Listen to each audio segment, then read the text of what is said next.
예, 유성엽 의원입니다. 우리 정책실장님. 네.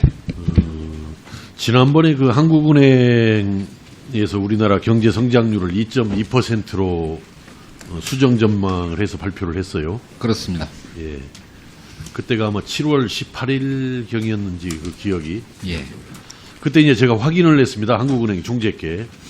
그러면 거기에는 2.2%로 하향 전망을 했는데 거기에는 이 일본의 무역 보복 이 조치 이것이 반영이 됐느냐 그러니까 별 반영이 안 됐다라고 그래요.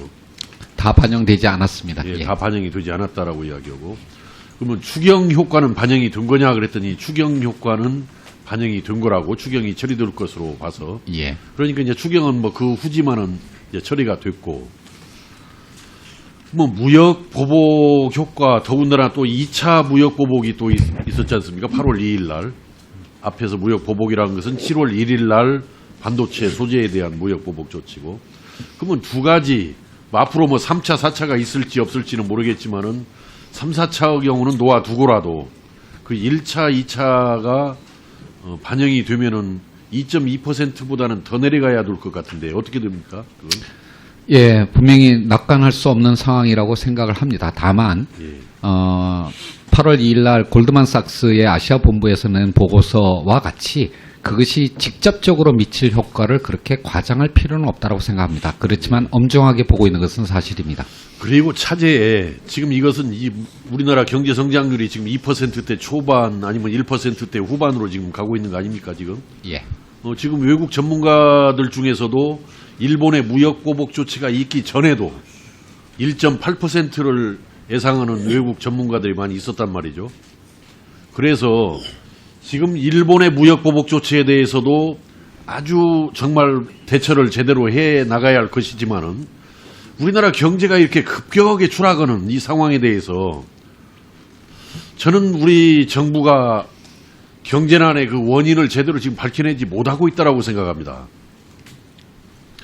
그저 경기가 부진해지면은 내놓는 대책은 재정 지출을 더 확대하겠다라는 것만 허둥지둥 내세우고 있지 정확하게 이명박, 박근혜, 문재인 정부로 이어지는 경제난의 원인을 정확하게 모르고 있는 것 같아요, 이 정부가.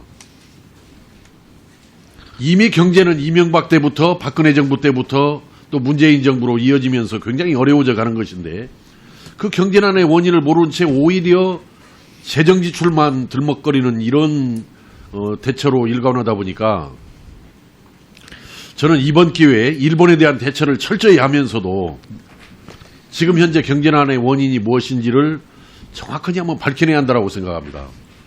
그래야 사실은 일본에 대한 대처도 제대로 우리가 수단을 확보해서 대처가 되는 거지 경제난의 근본 원인을 외면한 채 일본 문제만 아무리 집중을 해도 그 대처하는 데는 한계가 있을 수밖에 없다.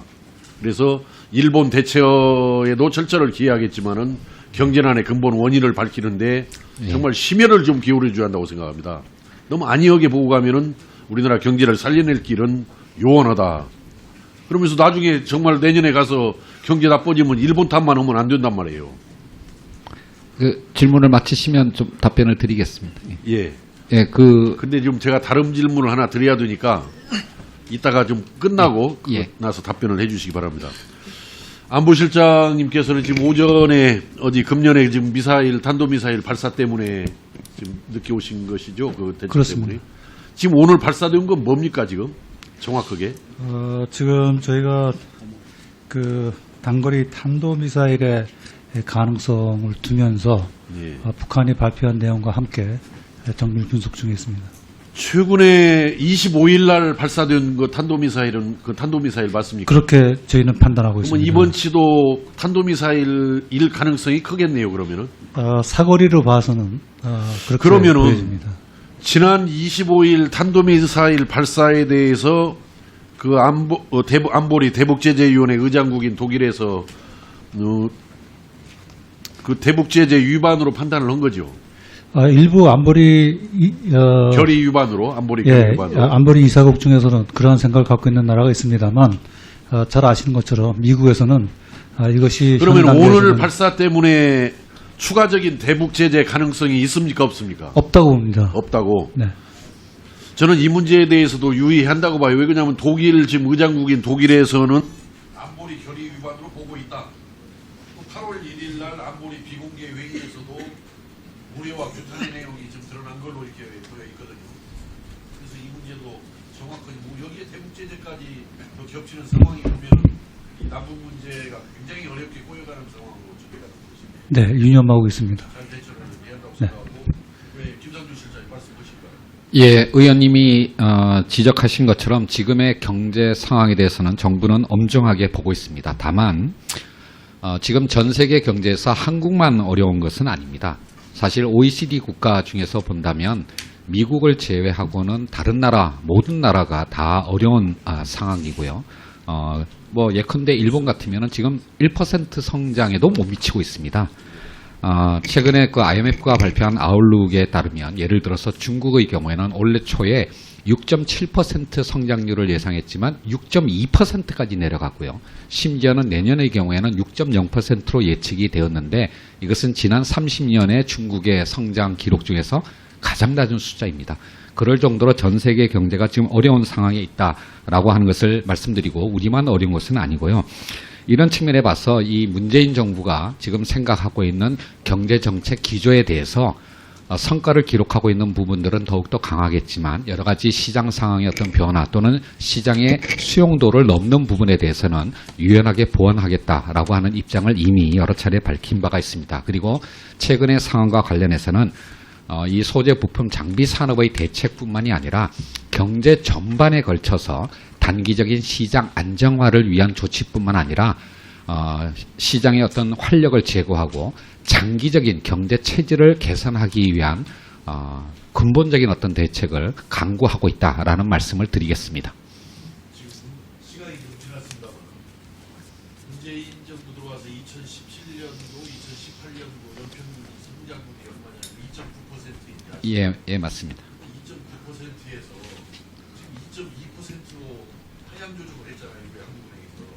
그리고 내년에 이제 정부가 1.8까지도 내다본단 말이죠. 지금 일본 문제가 없을 때에도. 예. 그러니까 2.9에서 2.2 심지어 1%대 후반으로 떨어지는 것은 세계 경제 탓만 하기에는 너무 심각하게 떨어진 거라는 것을 우리의 내부적인 요인도 분명히 있다라는 점을 저는 인식을 해야 된다고 생각합니다. 뭐 그런 의미에서 그 문재인 정부의 경제 정책의 3대 축 중에서 혁신 성장을 위한 각오를 다지고 그것의 어떤 성과를 낼 수 있도록 예. 네. 어떤 내부적인 요인도 뭔지를 심각하게 고민해야지 세계 경제 탓만 해가지고는 해법이 안 나온다. 그 점을 말씀드리면서. 물론입니다. 우리 내부를 다시 한번 돌이켜보는 계기로 삼고자 합니다.